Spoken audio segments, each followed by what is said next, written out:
میں نے جو متعدد مواقع سے آیات مبارکہ آپ کو سنائی کہ ہر جگہ پر چوٹی کی چیز صبر ہے، آخری چیز جو بیان ہوتی ہے وہ صبر ہے۔ سورۃ العصر میں آخری بات وَتَوَاصَوْا بِالصَّبْرِ یا ایھا الذین آمنوا استعینوا بالصبر والصلاۃ، اے ایمان والو مدد حاصل کرو صبر سے اور نماز سے۔ ان اللہ مع الصابرین، اللہ تعالی صبر کرنے والوں کے ساتھ ہے۔ اور پھر آگے چل کر وبشر الصابرین الذین اذا اصابتهم مصیبۃ قالوا انا للہ وانا الیہ راجعون، اے نبی بشارت دیجئے، خوشخبری دیجئے ان صبر کرنے والوں کو کہ جن پر جب بھی کوئی تکلیف یا مصیبت نازل ہوتی ہے تو کہتے ہیں کہ ہم اللہ ہی کے ہیں اور اللہ ہی کی طرف ہمیں لوٹ جانا ہے۔ صبر کا مفہوم ہے اپنے آپ کو تھامنا، روکنا، برداشت کرنا، تحمل کرنا، اور جو بھی اپنا ایک طے شدہ مقصد ہے کسی بھی مخالفت سے بددل ہوئے بغیر، کسی بھی تکلیف یا مصیبت سے ہراساں ہوئے بغیر اس کی طرف پیش قدمی کیے چلے جانا۔ بڑی سخت سردی پڑ رہی ہے، فجر کا وقت ہے، گرم پانی کا اہتمام نہیں ہے، اب اس وقت فجر کی نماز کے لیے اٹھنا، ٹھنڈا پانی اگر ہے تو وضو تو کرنا ہوگا، اس ٹھنڈے پانی سے وضو کرنا، اس وقت لحاف سے نکلنا ہی بہت مشکل، ٹھنڈے پانی سے وضو کرنا اور مصیبت۔ یہ جب تک انسان میں صبر کا مادہ نہ ہوگا ممکن ہی نہیں۔ اس کو کہیں گے صبر علی الطاعہ، اطاعت پر صبر کرنا۔ ناگواری محسوس ہو رہی ہے لیکن اس ناگواری کو برداشت کرتے ہوئے انسان اللہ کے حکم کے اوپر جمع رہے، اللہ کے حکم پر عمل کرے۔ یہ کیا ہے؟ یہ صبر ہے۔ اگر یہ صبر نہیں ہے تو ظاہر بات ہے کہ انسان اللہ کے اس حکم پر عمل نہیں کر سکے گا۔ صبر کا مادہ نہیں ہوگا تو آپ کام نہیں کر سکیں گے۔ اور اسی کا ایک دوسرا رخ ہے، جب آپ دعوت حق کے لیے کھڑے ہوں گے پہلا قدم کیا آتا ہے؟ استہزاء، تمسخر، مذاق اڑانا، جس کی میں مثال اب دینا چاہتا ہوں محمد الرسول اللہ صلی اللہ علیہ وسلم کی شخصیت سے۔ دیکھیے ہم کیا اور ہماری بساط کیا، ہم کیا مبلغ ہوں گے، کیا داعی ہوں گے، ہمارے اپنے دامن پر داغ ہوتے ہیں، لیکن یہ کہ محمد الرسول اللہ کے دامن پر کوئی داغ تھا؟ ان کو تو سارے مکے والے الصادق الامین کہتے تھے، نہایت محبوب شخصیت تھے، ان کے لیے تو جا صادق جا الامین یہ الفاظ سننے میں آتے تھے، آنکھوں کا تارا۔ لیکن جب آپ نے دعوت اب شروع کی، اب قرآن مجید میں دیکھیے کسی نے کہا مجنون ہو گئے، دماغ خراب ہو گیا، پاگل ہو گئے، اجی شاعر ہیں، کچھ شعر جوڑ لیتے ہیں ہم پر دھوس جماتے ہیں۔ کسی نے کہا ساحر ہے، کچھ جادو سیکھ لیا ہے، یہاں تک کہ ایسے بدبخت بھی پیدا ہوئے، قرآن میں ہے ساحر کذاب، سحر کرنے والا جادوگر نہایت جھوٹا۔ یہ الفاظ کہے جا رہے ہیں کس کی شان میں؟ محمد الرسول اللہ صلی اللہ علیہ وسلم۔ قرآن میں نقل کیا گیا یا ایھا الذی نزل علیہ الذکر انک لمجنون۔ کبھی آپ نے اس کا ترجمہ سوچا؟ اے وہ شخص، دیکھیے تصور کیجئے حضور جا رہے ہیں، تشریف لے جا رہے ہیں، کسی دعوت میں ہے، تبلیغ میں، یا ویسے ہی تشریف لے جا رہے ہیں، اور کوئی ایک جمگھٹا ہے لوگوں کا، ادھر سے فقرہ آتا ہے، تیر کی طرح لگتا ہے دل میں جا کر محمد کے صلی اللہ علیہ وسلم۔ اے وہ شخص جس کا یہ خیال ہے کہ اس پر کوئی ذکر نازل ہو رہا ہے، ہمارے خیال میں تو تمہارا دماغ خراب ہو گیا ہے۔ یا ایھا الذی نزل علیہ الذکر انک لمجنون، کہا کہ نہیں کہا؟ اور یہ نہ سمجھیے کہ حضور صلی اللہ علیہ وسلم کے قلب مبارک کو تکلیف نہیں ہوتی تھی۔ میں قرآن سے ثابت کروں گا، میں کہیں کوئی کہانیاں بیان نہیں کرنا چاہتا۔ قرآن نے کہا ہے وَلَقَدْ نَعْلَمُ انک یضیق صدرک بما یقولون، اے نبی ہمیں خوب معلوم ہے صلی اللہ علیہ وسلم کہ جو کچھ یہ لوگ کہہ رہے ہیں اس سے آپ کا سینہ بھجتا ہے، یہ جو گھٹن ہوتی ہے، صدمہ ہوتا ہے۔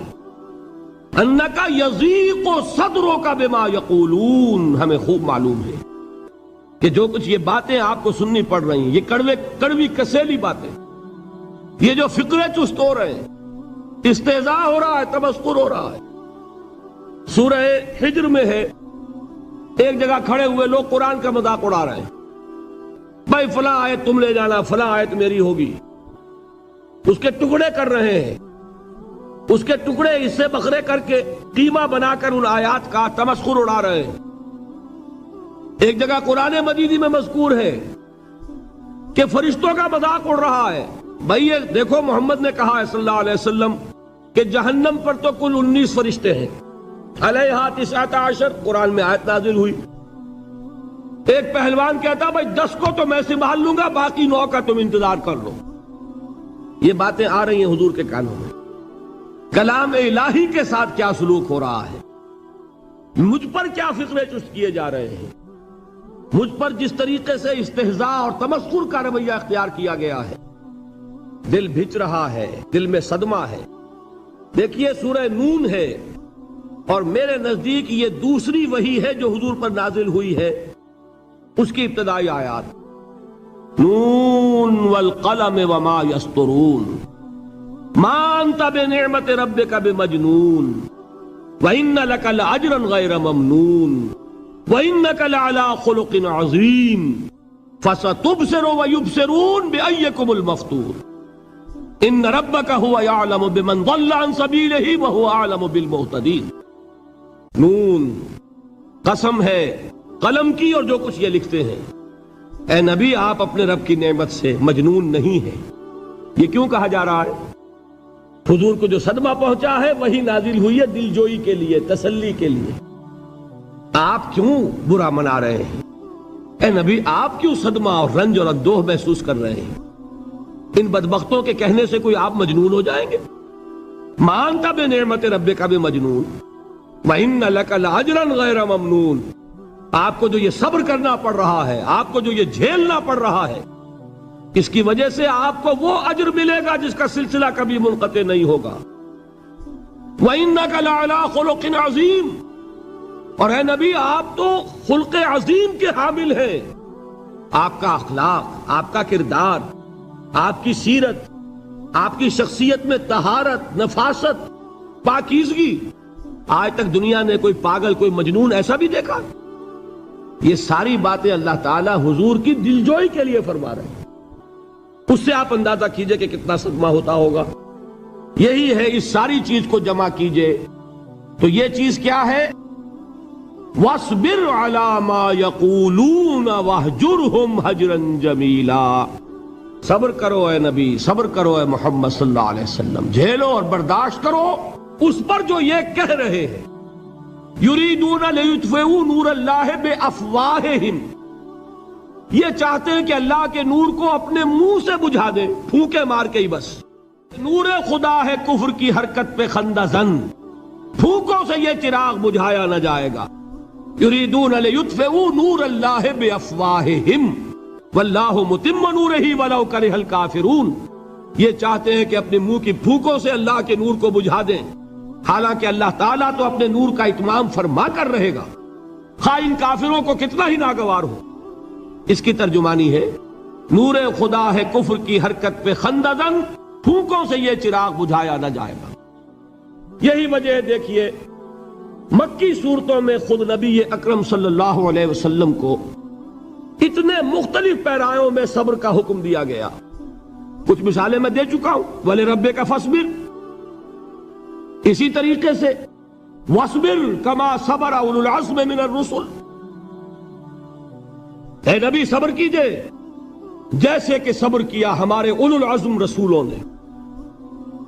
وَاصْبِرْ وَمَا صَبْرُكَ إِلَّا بِاللَّهِ، اے نبی صبر کیجئے اور آپ کا صبر تو اللہ ہی کے سہارے ہے۔ وَاصْبِرْ لِحُكْمِ رَبِّكَ، یہ سورہ نون جس کی ابتدائی آیات میں نے آپ کو سنائی، نون والقلم وما یسطرون ما انت بنعمت ربک بمجنون. اس کا اختتام کیا ہوتا ہے؟ وَاصْبِرْ لِحُکْمِ رَبِّكَ وَلَا تَكُنْ كَصَاحِبِ الْحُوتِ اِذْ نَادَىٰ وَهُوَ مَكْظُومٌ.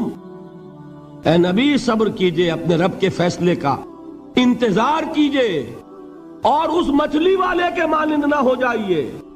مچھلی والا کون؟ حضرت یونس علیہ السلام. مچھلی والے نے اپنے دینی حمیت اور غیرت جو تھی اس کی وجہ سے اللہ کے حکم کا انتظار نہیں کیا، اپنی قوم کو چھوڑ کر چل دیے. نبی کا، رسول کا یہ معاملہ ہوتا ہے. جیسے کہ آپ کو معلوم ہے کوئی افسر ہے کسی حکومت کا، وہ اپنی پلیس آف ڈیوٹی کو نہیں چھوڑ سکتا. He must stick to his place of duty. بڑے افسرز کے لیے تو یہ بہت بہت اہم بات ہے. تو اے رسول، جہاں آپ کو ہم نے تعینات کیا ہے آپ وہاں سے ہل نہیں سکتے کہ ذرا مخالفت ہوئی، لوگوں نے فقرے چست کیے اور آپ کہیں اور چل دیے. دفع ہوئیے، یہ بات نہیں سننا چاہتے، میں کسی اور کو سناؤں گا. ہو سکتا ہے نا؟ ہم تو کرتے ہیں نا یہ، اس لیے کہ ہمیں تو اللہ نے کہیں تعینات تو نہیں کیا نا. اگر ایک جگہ کے لوگ بات نہیں سنتے، چلو بھائی ہم کہیں اور جائیں گے، وہاں بات سنائیں گے.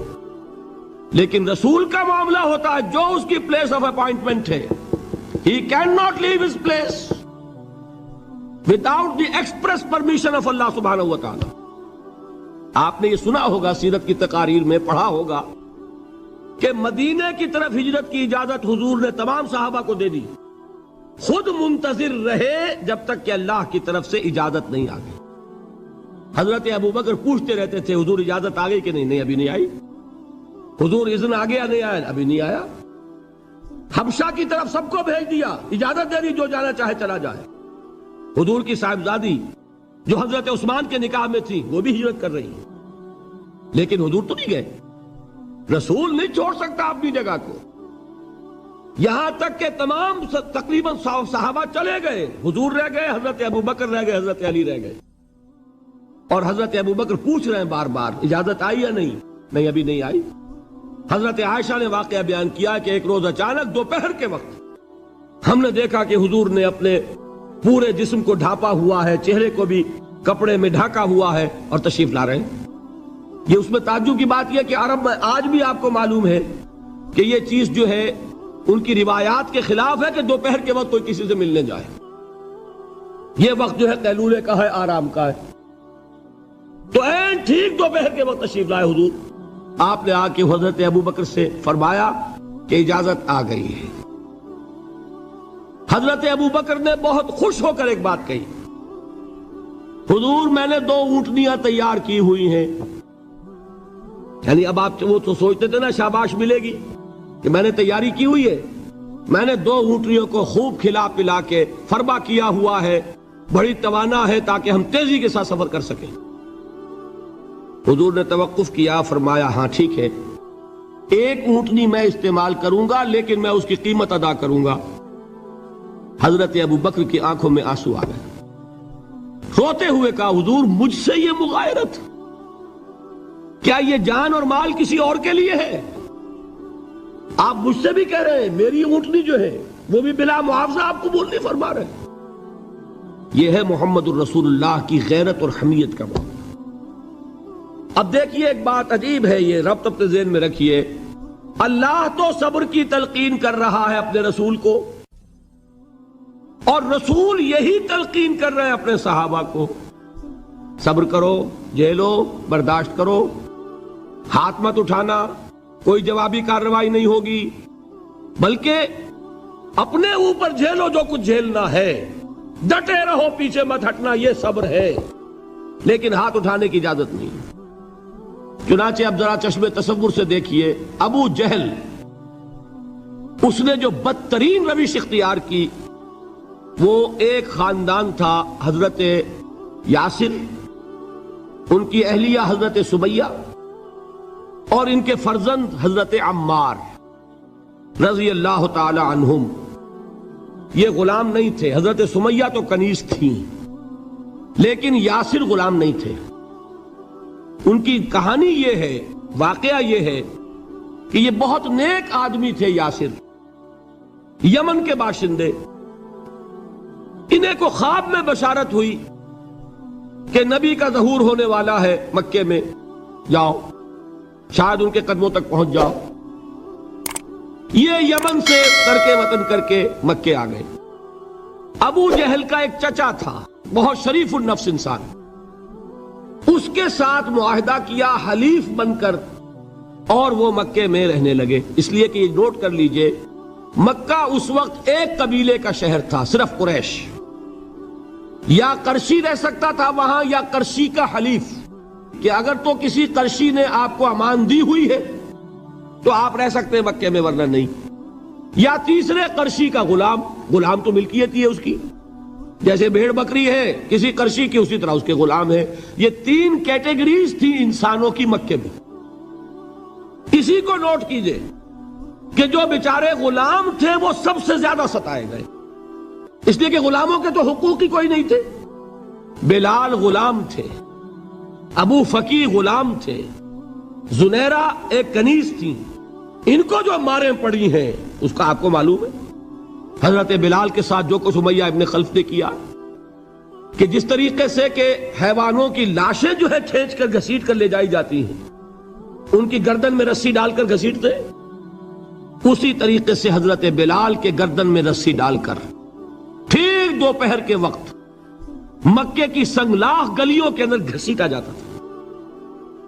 نیچے زمین جل رہی ہے توے کی طرح، اور ویسا بھی ہوتا تھا کہ چت لٹا دیا، اوپر سے وہ آگ مکے کا، کہ سورج جو ہے ذرا نوٹ کیجئے، آگ برسا رہا، نیچے زمین توے کی طرح جل رہی ہے، اور ایک بھاری سل بھی لا کر جو ہے سر پر رکھ دی، چھاتی پر رکھ دی گئی ہے کہ آواز نہیں نکل رہی، جھاگ نکل رہے منہ سے، لیکن اس حال میں بھی احد احد احد، ایک ایک اللہ، قل هو اللہ احد، الفاظ نکل رہے۔ یہ ہے وہ صبر، صبر علی الابتلاء، صبر علی الایذاء۔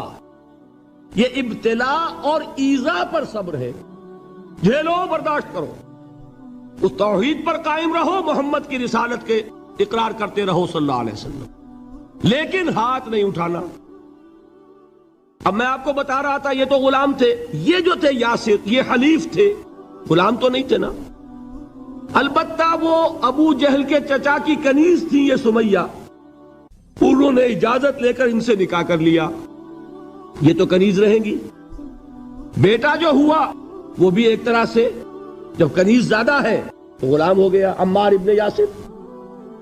وہ جو شخص تھا بہت شریف النفس ابو جہل کا چچا، وہ مر گیا۔ اب ابو جہل جو ہے اس خاندان کا سربراہ ہے، لہذا یہ تینوں جو افراد ہیں وہ اس کے رحم و کرم پر ہیں۔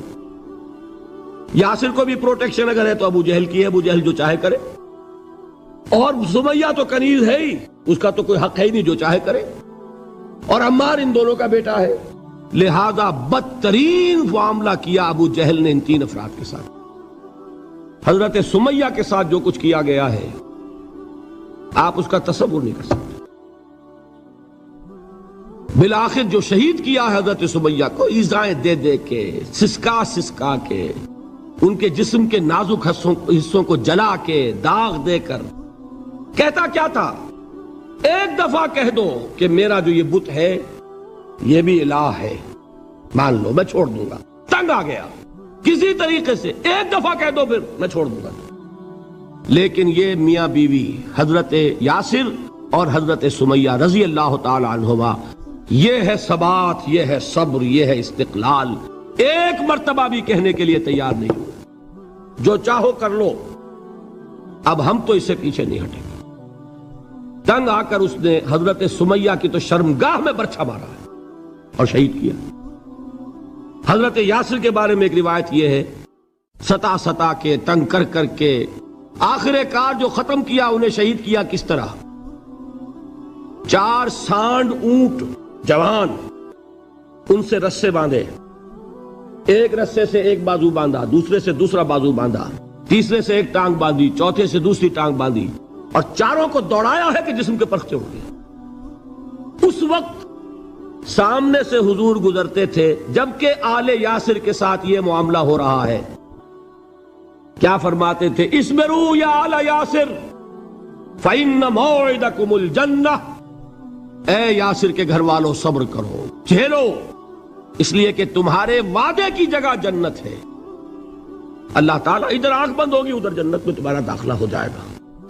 یہ ہے تواصوا بالصبر والعصر ان الانسان لفی خسر. یہ تواصوا بالصبر پر کون عمل کر رہا ہے؟ محمد الرسول اللہ صلی اللہ علیہ وسلم. دے تو بھی محمد کی صداقت کی گواہی. یہ صداقت کی گواہی دیتے ہوئے انہوں نے اپنی جانیں دے دی.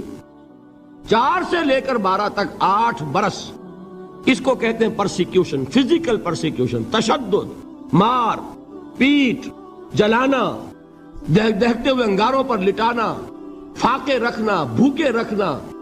ان کو ڈال دی گئی زنجیریں، گھروں میں بند کر دیا گیا نوجوانوں کو. حضرت عثمان کو چچا نے ان کے ایک چٹائی کے اندر لپیٹا اور دھونی دے دی. دم گھٹ رہا ہے، جان نکل رہی ہے. حضرت مصعب بن عمیر رضی اللہ تعالی عنہ، وہ نوجوان 200 درہم کا جوڑا ان کا سل کر آتا تھا شام سے تیار ہو کر.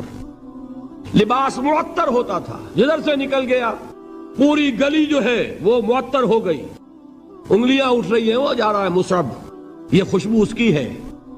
اس مصعب کے ساتھ کیا سلوک کیا؟ باپ تو مر چکا تھا، ماں نے پالا تھا، دولت بہت چھوڑ کر گیا تھا باپ، لہذا ماں نے بڑے ناز و نام میں پالا، بڑے لاڈ پیار میں. 200 درہم کا جوڑا تیار ہو رہا ہے. لیکن یہ کہ آپ کو معلوم ہے عرب کے اس معاشرے میں عورت کی کوئی حیثیت نہیں تھی، ماں کا اختیار نہیں تھا. چچا تھا آپ سربراہ خاندان کا. چچا نے کہا مصعب، اگر تم نے اپنے باپ کا دین چھوڑ دیا ہے تو باپ کی دولت پر بھی تمہارا کوئی حق نہیں ہے، نکل جاؤ گھر سے. اس نے یہ سوچا تھا کہ مصعب کے ہوش ٹھکانے آ جائیں گے، دن میں تارے نظر آ جائیں گے، ناز و نام میں پلا ہوا گھر سے نکل کے جائے گا کہاں؟ یہ سارا نشہ جو ہے توحید کا یہ حیران ہو جائے گا. حضرت مصعب کا جواب بالکل برعکس تھا. اچھا ٹھیک ہے چچا جان، میں گھر چھوڑتا ہوں. وہی بات جو کبھی کہی تھی ابراہیم نے. باپ نے کیا کہا تھا؟ واجرنی ملیہ، جاؤ چلے جاؤ، دفع ہو جاؤ میری نگاہوں سے. حضرت ابراہیم نے کیا جواب دیا تھا؟ سلام علیک ساستغفر لک ربی انہ کان بی حفیہ. اچھا ابا جان، آپ کا حکم یہی ہے تو میں چلتا ہوں، آپ پر سلامتی ہو. میرا رب مجھ پر بڑا مہربان ہے، میں اس سے آپ کے لیے استغفار کروں گا. چل دیے. یہی جو ہے حضرت ابراہیمی کی نسل ہے نا قریش. آج ابراہیم کے ایک بیٹے کے ساتھ وہی معاملہ ہو رہا ہے مصعب کے ساتھ، اور مصعب چلنے کے لیے تیار ہو گئے. چچا نے سوچا، میں سمجھتا تھا کہ ہوش ٹھکانے آ جائیں گے، یہ تو تیار ہو گیا نکلنے کے لیے. غصے میں آ کے اگلی بات کہی، یہ کپڑے جو پہنے ہوئے تم نے یہ بھی اسی مشرک باپ کی کمائی کے ہیں، اتارو ان کو. وہیں کپڑے اتارے، مادر زاد برہنہ گھر سے نکالے گئے. ماں کے پاس پہنچے، ماں نے آنکھوں پر ہاتھ رکھے. مصعب کیا ہوا؟ ماں سے کہتے ہیں کہ ماں میں موحد ہو گیا. اور وہاں سے گئے، پھر حضور کی خدمت میں کپڑے کہیں سے مانگے ہوں گے. یہ مصعب ہیں 200 درہم کا جوڑا پہننے والے. جب حضور پر مدینے کے 12 افراد ایمان لائے تھے، بیعت عقبہ اولیٰ ہوئی، انہوں نے کہا کہ حضور ہمیں کوئی شخص اپنا ایسا شاگرد دیجئے جو ہمیں قرآن پڑھا سکے. حضور نے حکم دیا مصعب جاؤ، اب مدینے جاؤ، یثرب جاؤ، یثرب والوں کو قرآن پڑھاؤ، انہیں تبلیغ کرو. مصعب گئے ہیں وہاں، 1 سال کی کمائی 75 افراد لا کر حضور کے جھولی میں اگلے سال ڈال دیے کہ حضور یہ میری 1 سال کی کمائی ہے. 72 مرد 3 عورتیں. بہرحال وہ مصعب بن عمیر ہیں جو غزوہ احد میں شہید ہوئے، اور جب شہید ہوئے تو ان کے جسم پر صرف ایک چادر تھی. یہی چیزیں ہیں اصل میں کہ جو ہمارے دلوں کو منور کرنے والی ہیں نور ایمان سے. وہ علم بردار تھے غزوہ احد میں، جھنڈا مسلمانوں کا ان کے پاس تھا. ایک ہاتھ پر ایک شانے پر وار پڑا، ہاتھ کٹ گیا، دوسرے سے تھاما، دوسرے پہ کٹ گیا، اب دونوں حصوں کے بچے ہوئے ٹکڑوں سے جھنڈے کو تھاما، گرنے نہیں دیا، یہاں تک کہ شہید ہو گئے. گرے ہیں تو جھنڈا گرا ہے. شکل میں حضور سے بہت مشابہ تھے. خبر اڑ گئی کہ محمد شہید ہو گئے صلی اللہ علیہ وسلم. یہ مصعب بن عمیر کا واقعہ ہے. جب ان کو اب دفن کرنے کا وقت آیا، اور شہید کے لیے کفن جو ہے اس کا وہی لباس ہوتا ہے جو شہادت کے وقت ہو، حضور کے سامنے ایک پرابلم پیش کیا گیا. حضور، مصعب کے جسم پر تو ایک چادر تھی، اور وہ چادر بھی اتنی چھوٹی ہے، یعنی 2 گز کی چادر بھی نہیں ہے. اس سے اگر سر ڈھانپتے ہیں مصحف کا تو پیر کھل جاتے ہیں، پیر ڈھانپتے ہیں تو سر کھلتا ہے، کیا کریں؟ حضور نے فرمایا سر ڈھانپ دو چادر سے اور پیروں پر گھاس ڈال دو۔ یہ آخری لباس ہے جو محمد کے اس دیوانے کو اس دنیا سے رخصت ہوتے ہوئے ملا ہے، جس کا 200 درہم کا جوڑا چلتا تھا۔ یہ ہے صبر۔ برداشت کیا کہ نہیں کیا؟ یہ خباب بن الارت پیشے کے لحاظ سے لوہار تھے۔ سوچئے ایک زندہ انسان کو دہتے ہوئے انگاروں پر لٹایا جا رہا ہے، ان انگاروں سے کھال جلی، کمر کی چربی پگھلی، اس پگھلنے والی چربی سے وہ انگارے ٹھنڈے پڑے۔ یہ سب کچھ جھیل رہا ایک شخص۔ سوچنے والوں نے سوچا نہیں ہوگا کیا جرم تھا ان کا، تو بڑا شریف آدمی ہے، بہت اچھا کاریگر ہے، وقت پر کام دیتا ہے، مناسب اجرت لیتا ہے، یہ کیا ہوا؟ یہ کوئی جرم نہیں، جرم صرف ایک ہے، ایک اللہ کو مانتا ہے اور محمد کے دامن سے وابستہ ہے صلی اللہ علیہ وسلم۔ فاستعینوا بالصبر والصلاۃ، مدد حاصل کرو کس سے؟ صبر سے اور نماز سے۔ ان اللہ مع الصابرین، جان لو کہ اللہ تعالیٰ صبر کرنے والوں کے ساتھ ہے۔ ولا تقولوا لمن يقتل في سبيل الله اموات، اور ہرگز نہ کہو اسے جو اللہ کی راہ میں قتل ہو جائے کہ وہ مردہ ہے۔ بل احیاء ولکن لا تشعرون، نہیں، وہ زندہ ہے لیکن تمہیں ان کا شعور نہیں ہے۔ اور سنیے اب یہ آیت اہم ترین ہے صبر کے موضوع پر۔ وَلَنَبْلُوَنَّكُمْ بِشَيْءٍ مِّنَ الْخَوْفِ وَالْجُوعِ وَنَقْصٍ مِّنَ الْأَمْوَالِ وَالْأَنفُسِ وَالثَّمَرَاتِ وَبَشِّرِ الصَّابِرِينَ، اور دیکھو ہم تمہیں آزمائیں گے۔ وَلَنَبْلُوَنَّكُمْ، ہم لازماً آزمائیں گے تمہیں، بِشَيْءٍ مِّنَ الْخَوْفِ، خوف کی کیفیت طاری کر کے، والجوع، بھوک، فقر اور فاقہ، ونقص من الاموال، مالی نقصان، والانفس، جانی نقصان، والثمرات، اور ثمرات، پھلوں اور میووں کا نقصان۔ میرے نزدیک یہاں پر ثمرات کا مفہوم ایک اور بھی ہے۔ ایک تو صاف تھا کھجور کی فصل تیار ہے، غزوہ تبوک جانے کا حکم مل گیا، کون اتارے گا؟ اور کھجور وقت پر اتری نہیں، برباد ہو جائے گی۔ یہ ہو رہا ہے نا میووں کا نقصان۔ اور میرے نزدیک یہاں یہ بھی ہے، بسا اوقات بہت سی محنتوں کا نتیجہ انسان دیکھتا ہے کہ ضائع چلا گیا، میں نے 10 سال محنت کی، حاصل کوئی نہیں نکلا۔ یہ ثمرات کیا ہیں؟ محنتیں، محنتوں کے ثمرات کا ضیاع۔ کوشش آپ نے کی، قسمت کی خوبی دیکھیے، ٹوٹی کہاں کمن، 2-4 ہاتھ جب کے لبے بام رہ گئے۔ Be prepared. ایک شاعر کے یہ اشعار ہیں، یہ فصل امیدوں کی ہمدم اس بار بھی غارت جائے گی، سب محنت صبحوں شاموں کی اب کے بھی اکارت جائے گی۔ میرے نزدیک یہ ثمرات کا جو لفظ یہاں آیا ہے، وَنَقْصٍ مِّنَ الْأَمْوَالِ وَالْأَنفُسِ وَالثَّمَرَاتِ، سب محنت صبحوں شاموں کی اب کے بھی اکارت جائے گی۔ دھرتی کے کونوں کھدروں میں پھر اپنے لہو کی کھاد بھرو، پھر مٹی سینچو اشکوں سے، پھر اگلی رت کی فکر کرو، پھر اگلی رت کی فکر کرو، جب پھر ایک بار اجڑنا ہے۔ ایک فصل پکی تو بھر پایا، تب تک تو یہی کچھ کرنا ہے۔ ایک مقصد ہے سامنے، انقلاب برپا کرنا ہے۔ ایک کوشش ناکام ہو جائے کوئی پرواہ نہیں، نیکسٹ، پھر تیار رہو ناکامی کے لیے۔ ایسا نہ ہو جو انگریزی میں کہتے ہیں hope for the best but be prepared for the worst. ایسا نہ ہو کہ دوسری مرتبہ ناکام ہو کے بددل ہو جاؤ، تمہاری ہمتیں جواب دے جائیں، نہیں، پہلے سے تیار رہو کہ دوسری مرتبہ بھی ناکامی آئے تو آئے، لیکن جب تک کہ کامیابی حاصل نہیں ہوتی ہمیں یہ کام کیے چلے جانا۔ دیکھیے سیرت میں آیا کہ نہیں یہ واقعہ؟ بدر میں مسلمانوں کو فتح ہوئی تو احد میں زک پہنچی کہ نہیں؟ 70 صحابہ شہید ہوئے کہ نہیں؟ اگر ان کی ہمتیں جواب دے جاتی تو گاڑی کیسے چلتی آگے؟ تو فرمایا وَلَنَبْلُوَنَّكُمْ بِشَيْءٍ مِّنَ الْخَوْفِ وَالْجُوعِ وَنَقْصٍ مِّنَ الْأَمْوَالِ وَالْأَنفُسِ وَالثَّمَرَاتِ، ہم تمہیں لازماً آزمائیں گے خوف کی کیفیت سے، فقر و فاقے کی کیفیت سے، بھوک سے، جان کے نقصان سے، مال کے نقصان سے، محنتوں کے حاصل کے ضائع ہو جانے سے۔ وَبَشِّرِ الصَّابِرِينَ، اور اے نبی بشارت دیجئے صبر کرنے والوں کو۔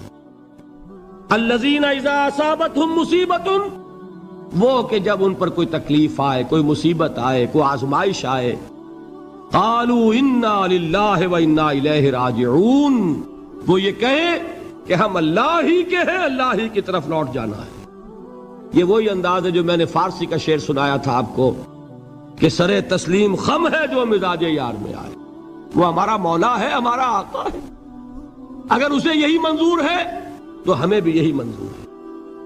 میں نے تسلیم و رضا کی بات کی تھی نا، آپ کو کچھ شعر سنائے تھے، ایک شعر اور سنیے، اور یہ کس کا ہے؟ محمد علی جوہر کا۔ ایک مرتبہ جیل گئے، ان کی ایک بیٹی جوان بیمار ہوئی، فوت ہو گئی، باہر چھوڑا انگریز نے، جاؤ بھائی دفن کر دو بیٹی کو۔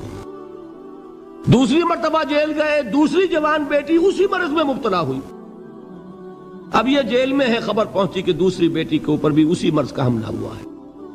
ایک نظم لکھی ہے جس کا آخری شعر یہ ہے، تیری صحت ہمیں منظور ہے لیکن اس کو نہیں منظور تو پھر ہم کو بھی منظور نہیں۔ یہ ہے، جب تک یہ کیفیت نہ ہو اس میدان میں آدمی ثابت قدم نہیں رہ سکتا کہ میرے رب کو اگر یہ منظور ہے تو یہی مجھے منظور ہے، اور تیری صحت ہمیں چاہیے تو ضرور، لیکن ہمارے رب کو منظور نہیں تو ہمیں بھی منظور۔ راضی برضائے رب۔ وَبَشِّرِ الصَّابِرِينَ الَّذِينَ إِذَا أَصَابَتْهُمْ مُصِيبَةٌ قَالُوا إِنَّا لِلَّهِ وَإِنَّا إِلَيْهِ رَاجِعُونَ۔ نہ شود نصیب دشمن کے شود ہلاک تیغت، سرے دوستہ سلامت کے تو خنجر آزمائی۔ اولئک علیہم صلوات من ربہم ورحمہ، یہی ہیں وہ لوگ جن پر ان کے رب کی طرف سے عنایتیں ہیں اور رحمتیں ہیں۔ وَأُولَئِكَ هُمُ الْمُهْتَدُونَ، اور یہی ہیں وہ لوگ جو کامیاب ہونے والے ہیں، ہدایت پانے والے، ہدایت یافتہ۔ وَالصَّابِرِينَ فِي الْبَأْسَاءِ وَالضَّرَّاءِ وَحِينَ الْبَأْسِ، اور صبر کرنے والے، اصل نیکی ان کی ہے، جسمانی تکلیفوں میں صبر کرنے والے، فقر اور فاقے میں صبر کرنے والے، اور جنگ کے وقت صبر کرنے والے۔ اولئک الذین صدقوا واولئک هم المتقون، یہ ہیں وہ لوگ جو صبر کرنے والے ہیں، یہ ہیں جو سچے ہیں، جو اپنے دعوے میں نیکی کے اور ایمان کے صادق ہیں، اور یہی وہ لوگ ہیں جو متقی۔ اللہ تعالیٰ نے کیسے کیسے مسلمانوں سے کہا، مسلمانوں تمہیں زک پہنچی ہے تو انہیں بھی تو پہنچی تھی، ان کے 70 نہیں مارے گئے تھے بدر میں، ان کے حوصلے جو ہیں وہ تو پست نہیں ہوئے، وہ اگلے سال آ گئے تم پر چڑھائی کر کے۔ تم کیوں اتنا برا مان رہے ہو؟ تمہارے دل اتنے زخمی کیوں ہو گئے؟ تمہیں تکلیف پہنچتی ہے تو انہیں بھی پہنچتی ہے۔ اپنی غیرت جو ہے ہمیں ذرا اس کا جائزہ لینا چاہیے۔ لوگ باطل نظریات کے لیے کتنی قربانیاں دے رہے ہیں، لوگ باطل چیزوں کے فروغ کے لیے کتنی محنتیں کر رہے ہیں۔ جیسا کہ میں نے ابھی کہا تھا، اسی غیرت کو چیلنج کرنے کے لیے، ذرا آپ کی حمیت دینی کو جوش دلانے کے لیے، قادیانی نوجوان کتنی تعداد میں اپنے آپ کو دین کے لیے وقف کرتا ہے، اور آپ کتنے نوجوان ہیں جو اپنے آپ کو دین کے لیے وقف کر دیں، اور ہوں وہ کھاتے پیتے گھرانوں کے لوگ۔ یہ نہیں ہے کہ اگر کوئی اور کام نہیں کر سکتا تو پھر یہ ہے کہ وہ دین کے کام میں لگ جائے۔ باصلاحیت لوگ، کھاتے پیتے لوگ، ذہنی استعداد رکھنے والے لوگ، اونچے گھرانوں کے لوگ، وہ وقف کریں اپنے آپ کو دین کے لیے۔ اس کے بغیر کیسے باہر آ جائے گی، کیسے رونق آ جائے گی؟ تو دنیا میں باطل نظریات والے جو ہیں، یہ بات کہی گئی ہے، مسلمانوں تم اگر توحید کے لیے لڑ رہے ہو، دیکھتے نہیں ابو جہل کو، اس نے گردن کٹوائی ہے شرک کے لیے، شرک کے لیے گردن کٹوائے، اور تم توحید کے لیے گردن کٹوانے کو تیار نہ ہو۔ اس نے گردن کٹوائی کہ نہیں کٹوائی؟ اور کس طرح کٹوائی ہے؟ جو کہ بڑا متکبر قسم کا، فرعون قسم کا شخص تھا، جب گردن کاٹنے لگے تو کہتا ہے ذرا نیچے سے کاٹنا تاکہ جب تم نیزے کے اوپر چڑھاؤ میرے سر کو تو اونچا نظر آئے، معلوم ہو سردار کا سر ہے۔ وہ بدبخت مرتے ہوئے بھی جو اس کی کیفیت تھی نا، اس کو ذہن میں رکھیے۔